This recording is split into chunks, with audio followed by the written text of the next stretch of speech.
හැමෝටම ඉතින් මේ වීඩියෝ එකෙන් බලාපොරොත්තු වෙන්නේ ඇත්තටම ඔයාලට පේනවා ඇති මේ ගලේවෙල නගරයේ අතුරු පාරක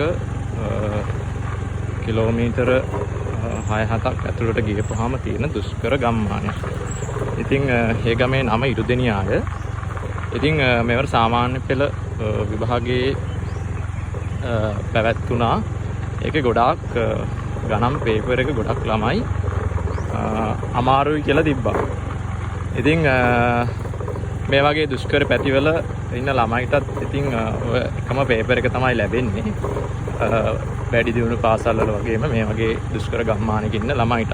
ඉතින් කොච්චර දුෂ්කරද කියනවා නම් මේ ළමයි ඔයාල මේ එන්නේ අලි වැටක් දිගේ. ඉතින් මේ දිගටම තියෙන අලි වැටක්. ඉතින් හවස පන්තියක් දැම්මත් ඒ ළමයිට මේ අලි වැට දිගේ තමයි එන්න ඕනේ. ඉතින් ඒ ළමයි ගොඩක් වෙලාවට හවස පන්ති යන්නේ නැහැ. ඉතින් කොච්චර දුෂ්කර වුණත් මේ ළමයිටත් ඒ වගේම දියුණු පාසල් වල ළමයිටත් ලියන්න තියෙන එකම පේපර් එක තමයි. ඒකයි කනගාටුක. ඉතින් සමහර ළමයි ඉන්නවා මේ වගේ පැතිවල ඉඳගෙන දුෂ්කරතාවය විඳගෙන හොඳට එක්සෑම් එක පාස් වෙන්න. ඉතින් ලොකු ස්කූල් වල ළමයිට කියන්න තියෙන්නේ ඔයාලට තියෙන සැප පහසුකම් වලින් ප්‍රයෝජන අරගෙන හොඳට තියෙන එක්සෑම් කියන එක ජීවිතේ ඇත්තටම ගොඩාක් වටිනවා. ඉතින් ඒ එක්සෑම් එක හොඳට කරගන්න.